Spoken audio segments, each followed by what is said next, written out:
Bienvenue à Cashflow.io. Dans cette vidéo, on va voir comment payer maintenant ou payer plus tard. Allons-y. On va aller à envoyer une demande de paiement. On va mettre le montant et on va choisir la devise. On va choisir quel type de paiement qu'on va. Donc, on va offrir des conditions de paiement. On va donner une remise pour paiement anticipé. Donc, on va faire 10% s'il paye d'ici les 10 prochains jours. On va mettre le nom du client.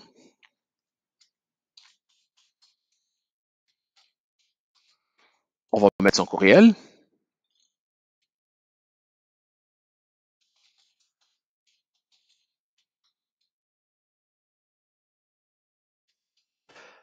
Puis, si on veut qu'il reçoive un texto, on peut mettre son numéro de cellulaire.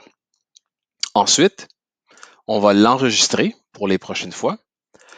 Puis ici, c'est la communication qu'on a avec le client.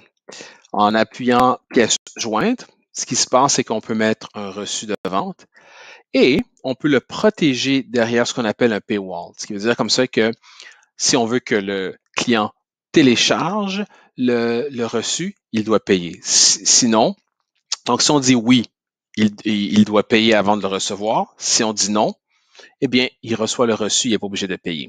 Ensuite, on peut faire une collection automatisée. Donc, un rappel sera envoyé à chaque jour, chaque 2 jours, chaque 4 jours, chaque semaine. On fait envoyer la demande. Et là, maintenant, on va voir qu'est-ce qui se passe lorsque le client reçoit cette demande.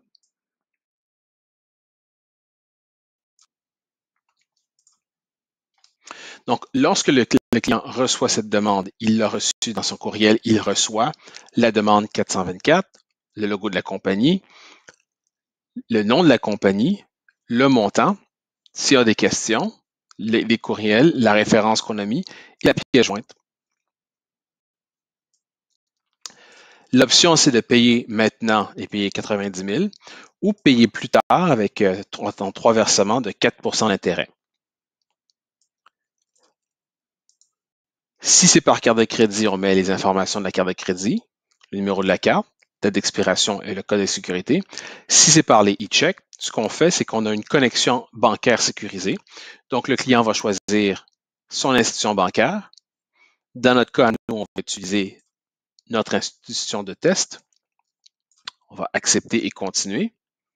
Mettre l'utilisateur.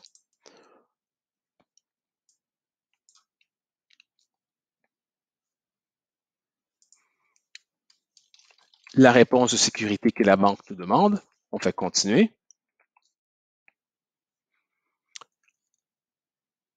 Ensuite, on nous demande de choisir dans quel compte.